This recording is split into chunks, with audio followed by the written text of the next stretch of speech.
Hello. Good morning, everybody. Let me get us set up here.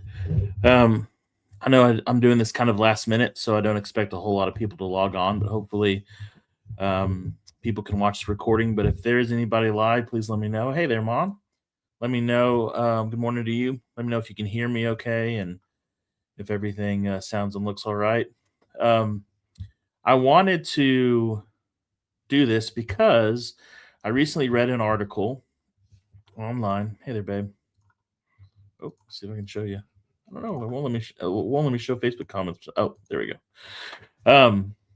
I recently read an article um, on a site called Substack, which is just a place where people can post articles by a guy named Andrew Springer, who I had no experience with before, and I thought it was kind of a tongue-in-cheek thing. And the title of it sparked my interest, and so what I want to do is I want to kind of go through it. We're not going to read it word for word because it's pretty long. And then I want to kind of talk through my response that I wrote.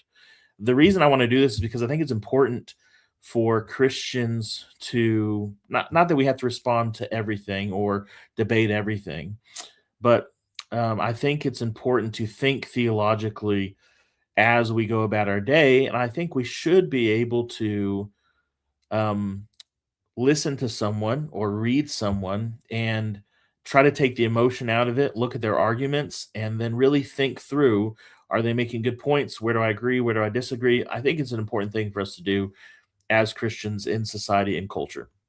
So, first, let me share this screen. Uh, oop, just a minute. I'm going to try to make sure it's big enough for everybody to read. Um, this is the article. It's called Why I Hate Paul and the Religion He Made Up and What Most Liberals Completely Miss. It's by a guy named Andrew Springer. He is not um, a pastor, a theologian, but he did go to seminary, so he has some background. He mostly does, from what I can tell now, kind of traditional media, but he's a very popular writer. He has this Substack called the Jesus Movement, and as you can see here, he's got 3,600 likes. He's got over 1,000 comments, 683 reshares. And I read through it, and now we're going to kind of go through it together, and then I want to share my response with the article to his article. So he says he was in seminary school. He took a class on Paul. He says it was a mistake to take this class on Paul. When they start talking about Paul, he says that he couldn't stand Paul. And he says this: nobody has done more to corrupt the original message of Jesus of Nazareth than Paul, a guy who never even met Jesus. This is not a new argument. This is not something that Andrew Springer came up with. This is a pretty classic argument that has really been debunked in the world of New Testament scholarship, but you see it pop up from time to time. And the claim is that Paul created the religion, and it's completely different than what Jesus intended it to be. That Paul never met Jesus, of course, that means that anyway, obviously there's the whole Damascus Road incident where you could say Paul definitely met Jesus because he met God and we believe in the Trinity. And so he met Jesus on the Damascus Road. But I guess if he's saying, historically, like Paul and Jesus were never in the same place while Jesus was on earth. Okay, I take that. I guess I agree with that. But that's his kind of claim. That's where he starts with. And then they kind of moved around. And he says the religion we call Christianity is not the religion of Jesus. It is the religion of Paul. And that's really his argument. And his main claim is going to be that the religion that Paul created is really something that is negative, and it's not what Jesus intended to be at all. So he talks about who is Paul really, kind of historical idea, historical context of Paul. Some of it's fine. There's not really a whole lot there. And then he gets into this argument about Paul's letters. The Paul we can actually reconstruct entirely from his own letters. And he says there are 7 of them. And he says, because here's the first thing that should give every thoughtful Christian pause. Of the 13 letters attributed to Paul in the New Testament, scholars are confident only 7 were actually written by him. The other 6 are forgeries. I'm going to be responding to all of these in my response article, so I'm not going to get into it right now. But he says because these so-called forged letters, and in these forged letters, he says this matters because the forged letters are where a lot of the quote-unquote worst stuff lives. The instructions for wives to submit to their husbands, for slaves to obey their masters, for women to shut up and not teach. That's not Paul, okay? And then what about Acts, where he says that Acts is not history? It was written 30 to 50 years after Paul was already dead. It's a theological narrative with agenda. And we'll be coming back to that. Theological narrative with agenda. They said, what Paul did to Jesus? He says Paul showed shockingly little interest in what Jesus actually said and did. In his what he calls his 7 authentic letters, you'll find almost no teaching quotations or actions of Jesus. He basically what he says is he basically takes a religion not of Jesus. He takes the religion of Jesus and he makes it a religion about Jesus, specifically about the cosmic significance of Jesus' death and resurrection. Then he says he doesn't want to paint Paul as an entirely bad guy. You know, Paul's got some good things. There's much to admire. He says Paul was a radical egalitarian, genuinely valued and worked with women. To do so was a dangerous act. And he says there's plenty of people he disagrees theologically who he considers nut jobs, who I nonetheless respect. Paul, had I known him, would probably fall into the category. So Paul's not that bad, but he's a nut job, is what Andrew Springer claims. And he also says that Paul's ideas were just one set in a sea of many after Jesus' death. He claims that there are dozens of early groups with wildly different and often genuinely crazy ideas about Jesus' life, death, about what Jesus' life, death, and supposed resurrection meant, and Paul was only one voice in that chorus. So Paul was, even though he did disagree with him theologically, he wasn't necessarily that bad of a guy, even though he was a nut job, but he was just one voice among dozens of groups. He says he doesn't entirely deserve the bad rap he's gotten. He says his dumb ideas were just dumb ideas. And he says those ideas only won because the rich and powerful figured out how useful his theology could be and then weaponized disagreeing with it. So this is something that he's going to argue throughout his article, is that Paul took Jesus's words, or Paul took Jesus. He kind of ignored what Jesus said and did, and he created his own religion. And then you had the rich and powerful who used these forged letters to even change what Paul said and come up with this theology that could be weaponized by the rich and powerful to oppress people. So he says that this process started almost immediately with these letters, and he uses what he thinks are some contrasting arguments. He says the real Paul had written that in Christ there's no longer Jew or Greek, slave or free, male and female. The forged Paul wrote household codes instructing wives to submit to their husbands and slaves to obey their masters. You know, the real Paul was killed by the Roman Empire. The forged Paul told Christians to submit to governing authorities, etc., etc. So he says there's the same name, but there's an opposite message between the so-called authentic letters of Paul and what he says are the forged letters of Paul. And he goes on just to talk about how later Augustine, he blames Augustine and then Martin Luther for further kind of corrupting Paul, who had corrupted Jesus. And by the time you get to modern American Christianity, Paul has been so thoroughly absorbed into the project of defending the existing order that most Christians cannot even see it anymore, right?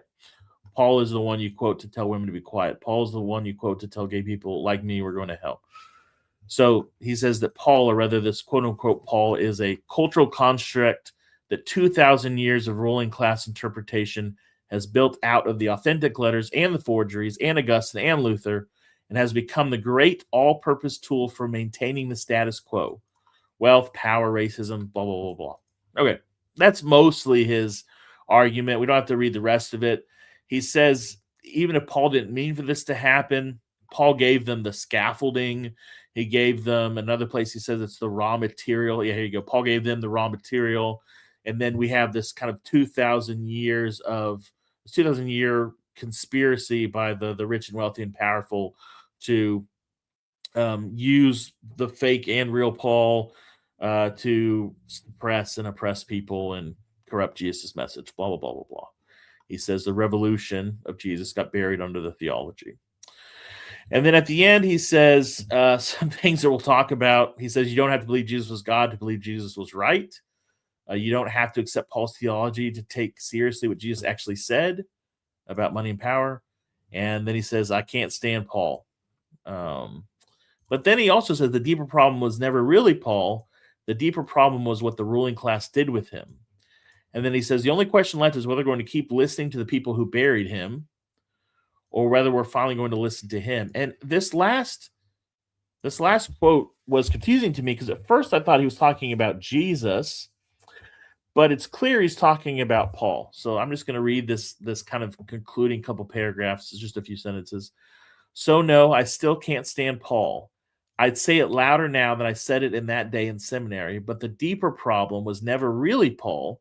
The deeper problem is what the ruling class did with him and what we've been trained not to notice. The only question left is whether we're going to keep listening to the people who buried him being Paul, or whether we're finally going to listen to him. Yeah, we've got some comments. Any comments that we have before I get into the next, to my response article? Susan says his argument that Acts was written 30 to 50 years later doesn't seem relevant. The Torah was written thousands of years later after many of the events. You're exactly right. His dating for Acts compared to the life of Paul doesn't invalidate it as history at all. That's especially in the ancient world, that's pretty close to the events of the day for sure. All right. Any other comments or questions before we get into my response? Just you can comment on Facebook or YouTube and I'll pull it up. I will mention that he quotes this guy Bart Ehrman a lot. Bart Ehrman. And I've read a lot of Bart Ehrman's books. Bart Ehrman is a New Testament scholar. His expertise is in textual criticism, but he is an avowed non-Christian. He's a skeptical scholar. And he writes these kind of popular books where he makes certain claims that Andrew repeats. And anytime you find a guy who is quoting one person almost exclusively, then you have to be careful because he basically quotes from Ehrman and then he quotes from John Dominic Crossan, and then there's Ehrman again. You have to be careful. You want a broad kind of range. He says a lot of times he'll say scholars say this or scholars say that, but he really only quotes from a couple. Okay, so that's his argument. I read it, and at first it just kind of made me, I don't know, I didn't really want to deal with it.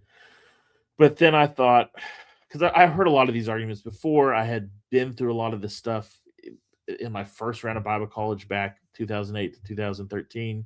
And I knew most of the things that he said, although there were popular arguments, they weren't really held by the majority of New Testament scholarship. And not that even if they were held by the majority of New Testament scholarship, that doesn't necessarily mean that they're right. I believe, along with Bonhoeffer, that interpreting Scripture is the domain of the church. However, one of the reasons that I went back through and I said I'm going to go through his arguments, I'm going to respond to him, is because although he claims to hate Paul, he also says that he is, let me get into my response article because I talk about all that. All right, so let me go here. I need to share my other screen. 1 second. Okay. Pull this up. Okay, I'll make this bigger. So this was my response. What's your problem with Paul? A reply to Andrew Springer. And I'll work through this. And as I go through it, again, if there's any questions or comments, feel free to just to comment, and I'll respond as we go along. All right. Is Paul the apostle really a saint, or is he instead the source material for a conspiracy thousands of years in the making that seeks to justify the oppression of the poor and erase the real message of Jesus of Nazareth? I recently read this article. I mentioned that. Let's begin with a few general observations. Although I disagree with much of what Springer writes, he and I both want to follow Jesus. I say that because he says that in his About Jesus movement Substack. He wants to follow Jesus. That's what he claims.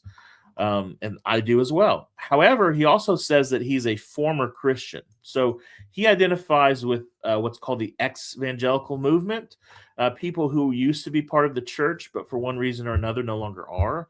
And I mentioned in my footnote that this isn't meant to be a criticism of Andrew. A lot of people who identify with the ex-evangelical movement are people who have had really negative experiences with the church.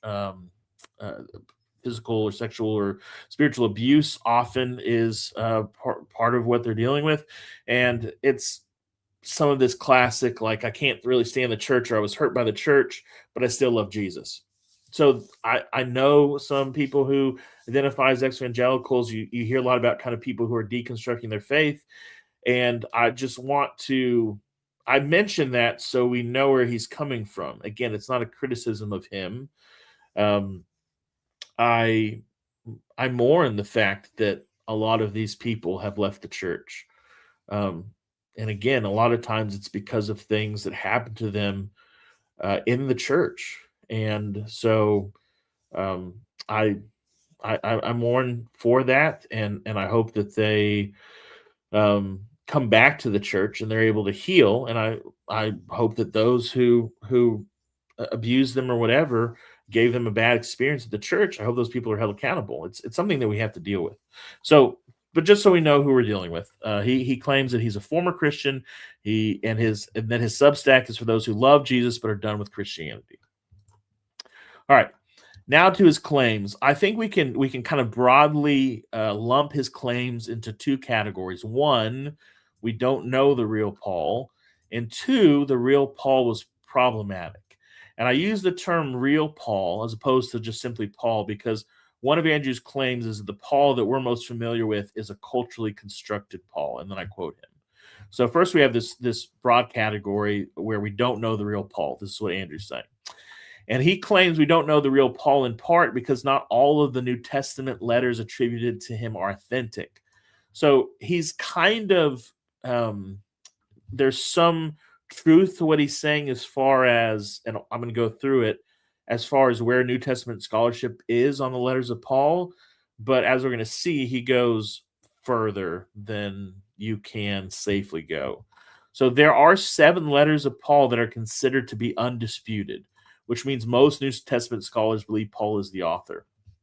And this is rare for there to be this kind of consensus because that New Testament scholarship is a very broad category of people. There are Christians, people who aren't Christians, confessional Christians, mainline denominational Christians, evangelicals. There's a whole realm of people, and they usually don't agree on anything. But New Testament scholarship, there is a consensus that Paul is the author of these undisputed letters: Romans, 1st and 2nd Corinthians, Galatians, Philippians, 1st Thessalonians, and Philemon.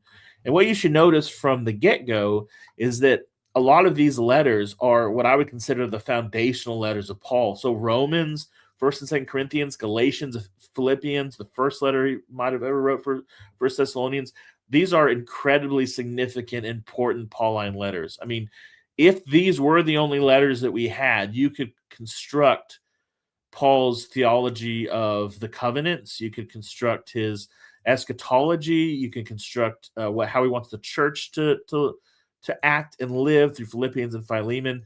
So these aren't just short, not that any of the letters of Paul are unimportant, but these are really some of the big boys, right? Romans, Galatians, the Corinthians, Philippians. Now, there are 6 other letters of Paul that are considered, quote unquote, disputed.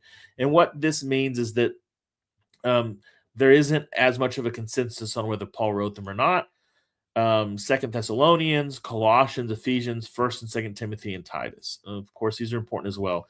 And I mentioned this. You might just go, Josh, I don't care. Like I believe all the Scripture is inspired.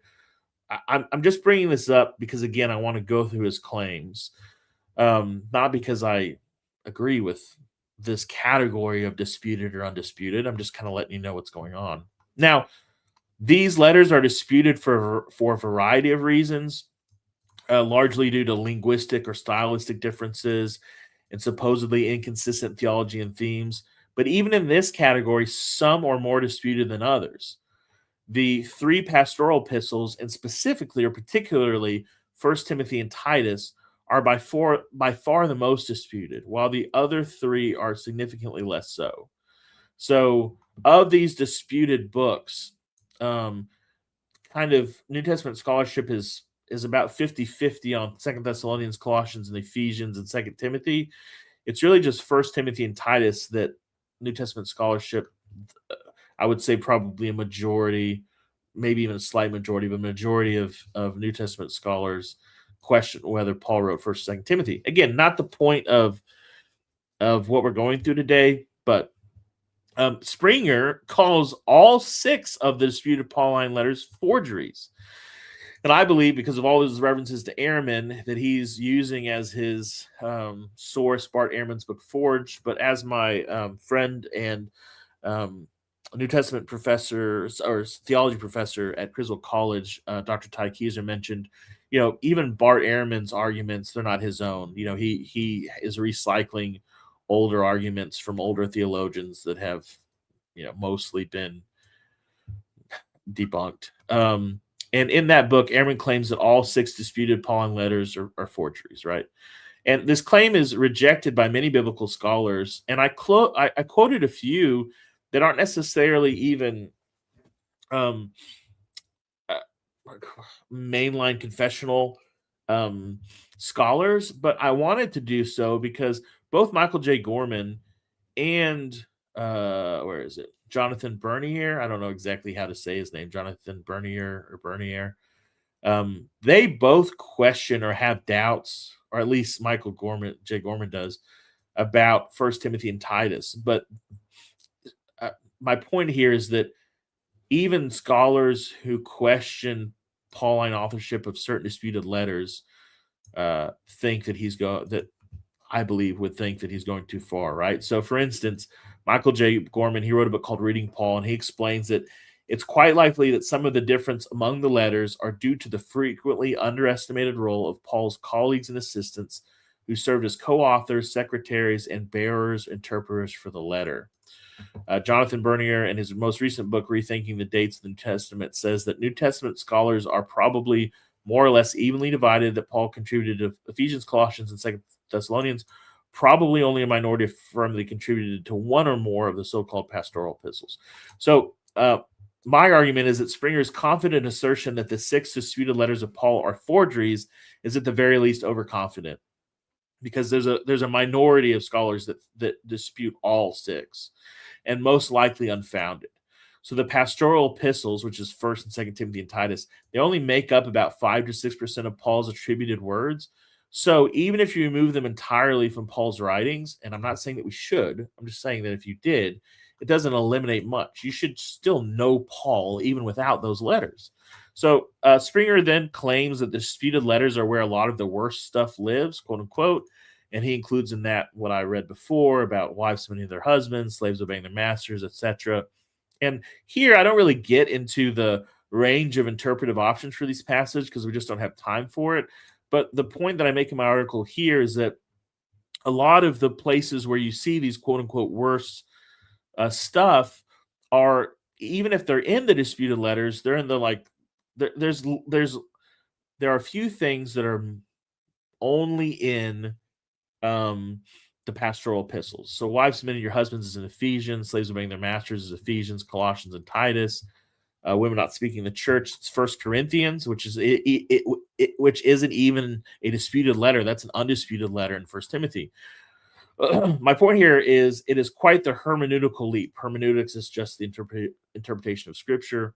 You could go beyond that, but it's a big leap, I'm saying, for Springer to conclude that these commands are not Paul, in contrast to the real Paul, because we see these commands in undisputed letters and in letters, even though they're disputed, that are not incredibly disputed. So you see these in enough of Paul's works that it's what I think quite a leap to say, oh, well, this stuff is not Paul because it's in the disputed letters, and this stuff is Paul because it's in the undisputed letters. That's way too strong of a claim.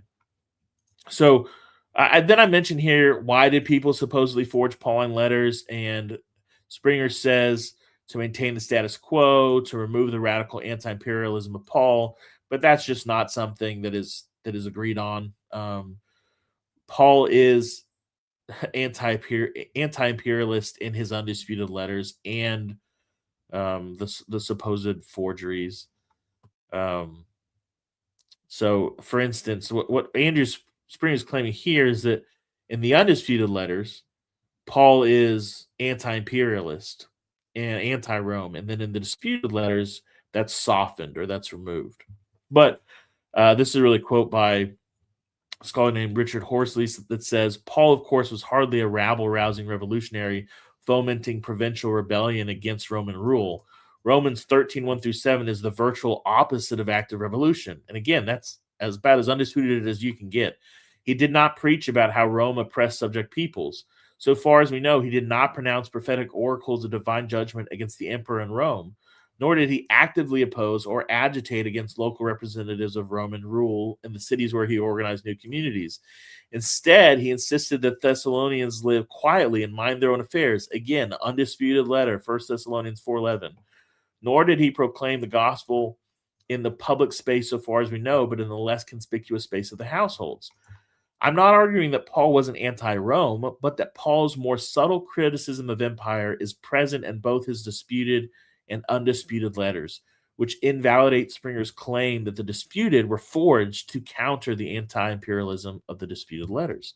That's his claim as to why people wrote these letters. And here we get into the problem with the book of Acts. Mom, you mentioned this, which he calls not history and instead a theological narrative with an agenda. My point here is just that, I have an issue with the first claim that Acts isn't history, but this claim that it's a theological narrative with an agenda, all of the narrative in the New Testament is a theological narrative with an agenda. I mean, John comes out and says that he writes this gospel so that you may believe that Jesus is the Christ, the Son of God. Of course, the New Testament narrative writers have theological agendas. They're not journalists writing news reports. They're followers of Jesus writing to the church. However, I have an issue that he infers from this, that the narratives are not history.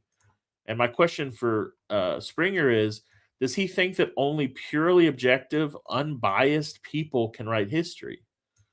If so, not one history book has ever been written because such people do not exist. Right? There's no such thing as a purely objective, unbiased person. There's no history book that's written from such a perspective. I mean, history is always written from a certain perspective, and the New Testament writers are not shy to claim that what they're writing are theological narratives with agendas. But that doesn't make it not history. That just means that there are certain rules for how we read it and how we understand it. I mean, it would be really disingenuous if John or Mark claimed in their gospels that they were writing some kind of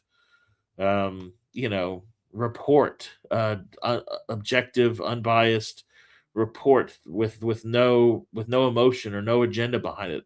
That's not really how first century writers wrote. That wasn't a burden that was put on them, and that's definitely not what they claimed. And I mentioned that we should be careful about subjecting first century documents to 21st century expectations for historical writing. I have a lot of footnotes to these claims, and if you go down to the bottom of the article, I've got references for my quotes, and then like for that, I've got helpful works on this topic about kind of the first century writing of the New Testament, books and articles to check out. So I tried to make sure that I cited as much as I could.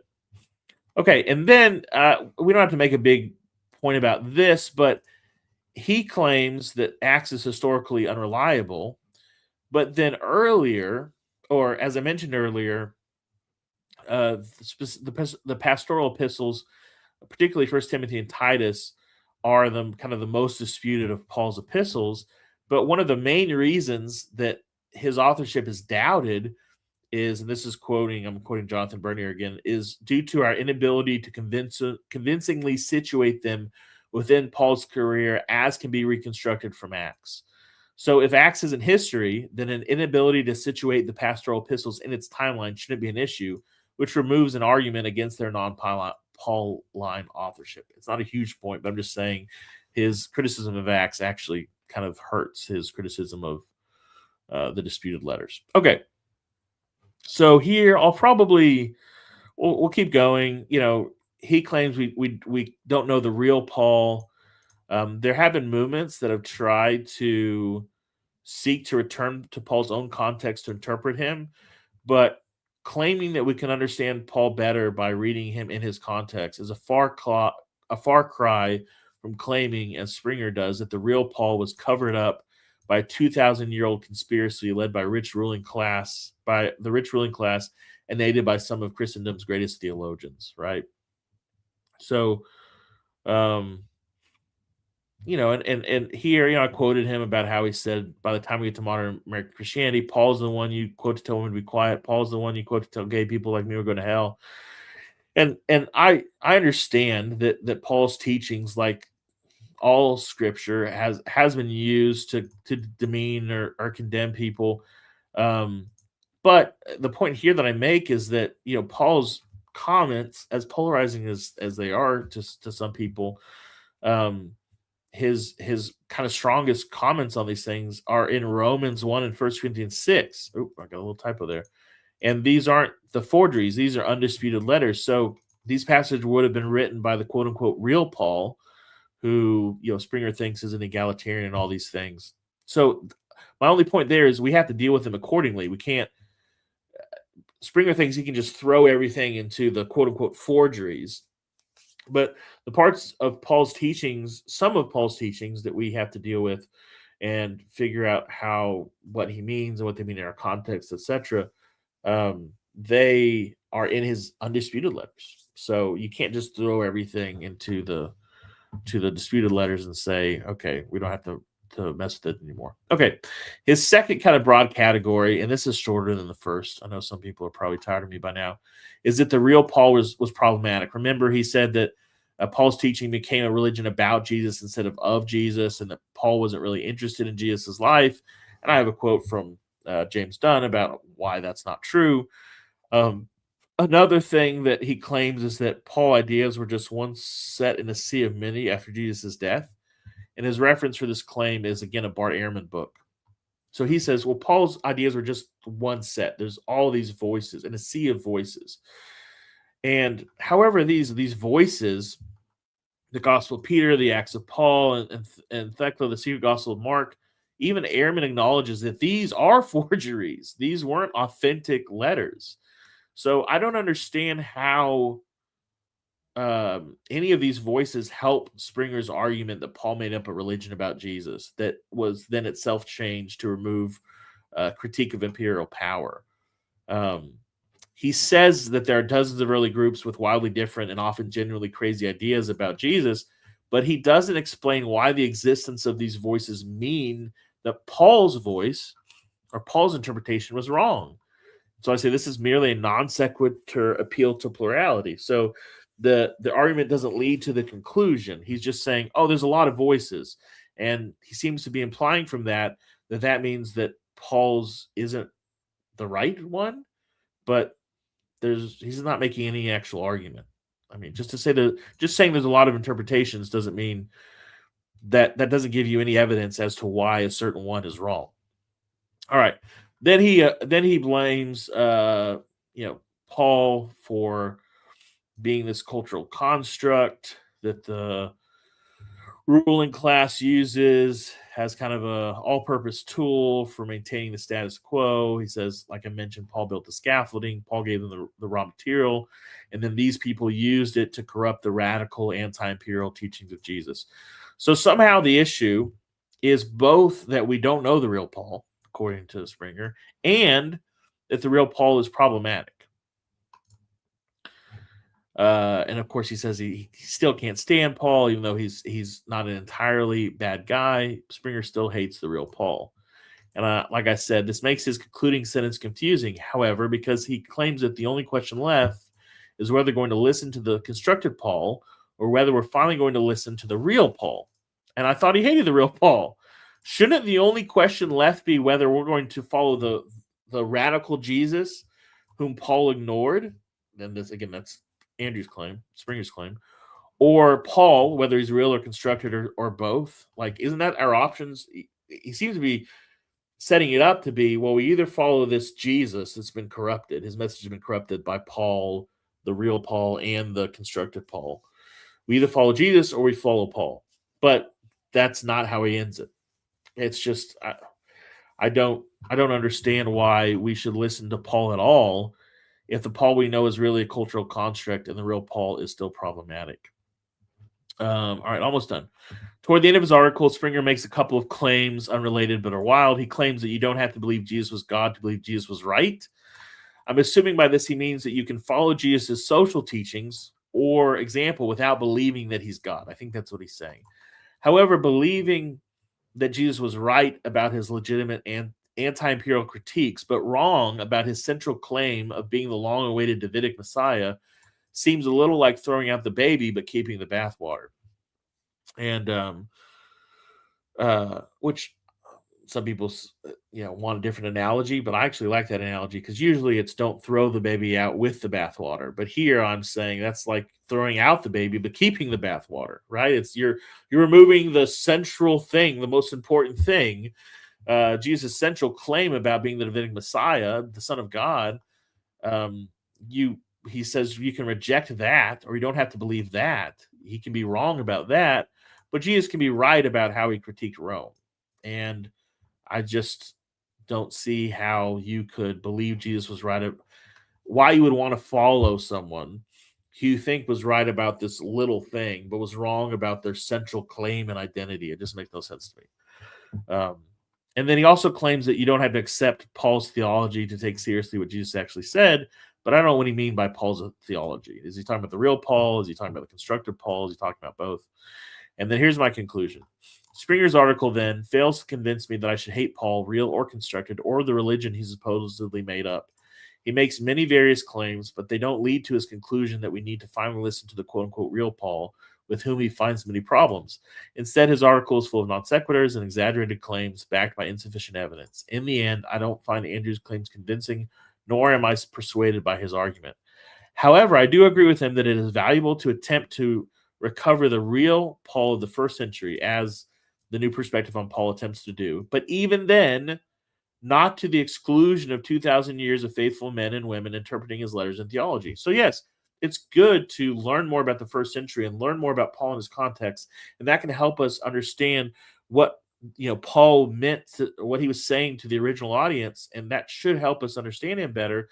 But that doesn't mean that we ignore 2,000 years of tradition and interpretation and theology, as we've had brilliant people who have read Paul, who love God more than we do, who are better interpreters of Scripture than we are. We should listen to them too.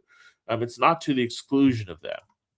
Either way, I'm sorry that Springer hates Paul, because Paul is a better and more faithful interpreter and disciple of Christ than he or I will ever be. I think it's a pretty easy claim to make, and we both have much to learn from him. All right, so there you have it. You have Andrew Springer's article of why he hates Paul, and then you have my article, what's your problem with Paul? You can find it on Substack. I posted it on my Facebook as well if you want to read through it. If there are any questions or comments, either here or later, I'd love to answer them. Again, this isn't meant to just be a dump on Andrew Springer, but I think it's important that as Christians, we engage with these kind of claims from people, specifically from people who are who claim to be following Jesus or wanting to be follow Jesus, even if they're deconstructing their faith or ex-evangelicals. Um, because I think that as Christians, we should be able to respond critically to things. We should be able to think through the claims that people are making and not just dismiss them and go, oh, well, he says he's not a Christian anymore. He's not in the church. I don't have to listen to him. Because there are a lot of people who read these people and listen to them and whose ideas about Jesus and Paul and the Bible are being impacted and affected by these writers and these bloggers and these speakers, etc. Um, and I don't think that we should spend all of our time debating people or fighting with people. That's not what I was trying to do. I don't want to fight with Andrew Springer. I think that, like I said, there are things that he says and angles that he takes that I respect. But I think broadly, articles like the one that he wrote don't benefit the church, are not helpful to the people of God, and I don't think they're helpful to people outside of the church. I think they add to the problem, and part of the problem is that um, there are claims being made that are becoming popular, and by popular I mean they're out there in like popular writing, like Bart Ehrman's books or in his Substack article. I mean, that's a popular article, and they are making these really strong, bold claims. And if we don't, by we, I mean not just me, but all of us confessional Christians, if we don't respond in some way to these arguments, then all those people are going to hear, all those people are going to read, whether in the church or outside of church, are these kinds of arguments, or these kinds of people. And I think that is unacceptable. I think that we need to do a better job. And there's lots of great, but this isn't like, oh, I've got to take on this mantle and be Superman. This is just one article. I just mean in general as the church. Any of us in my church, in my local church, or any Christian who has been a Christian for a while should be able to read Andrew Springer's article and know it should set off alarm bells. You should know, okay, there's something wrong with what he's saying. You might not be able to necessarily respond to all of it. You might have to go to someone like me or Dr. Keyser or Jared Rice or Jimmy Vaughn or whoever and go, hey, this doesn't sound right. Can you help me with this? But all of us who are Christians should be able to read articles like Andrew's article and recognize that some of the things that he's saying, some of the arguments that he's making are wrong. I mean, you can see non sequitur arguments even if you don't have any kind of reference to combat them. Just in the way that he's making the argument, just in the logical way that he's trying to frame his argument, there are issues. So my encouragement to you is, when you come across these kinds of things, instead of just ignoring them or instead of getting emotional about them, take some time and work through it. It's a good exercise, and try and write down, work through what are the actual claims that are being made and what is the supposed evidence for these claims, and then work through it yourself and see if you're convinced. I mean, when I read his article, I'd always try to read these things with an open mind. If he had said things that would convince me, then I would say, hey, I'm convinced by this argument. It's a really good argument. Or even if I'm not convinced by it, I could say, I'm not convinced by it, or I don't agree with it, but it is a really good argument. Unfortunately, with his Why I Hate Paul, there's very little in it that I thought was actually a good argument that was backed by sufficient evidence. Instead, what I heard was a lot of kind of retreaded claims of, Paul made up the religion about Jesus and all these other stuff that's really kind of been debunked and is no longer entertained by most serious scholars. So that's what I've got. Thank you for those who stuck with me or who are going to listen to this or watch this later. I've had a lot of fun kind of writing this article and talking about it, and I hope you had fun listening. Thank you guys. Appreciate you.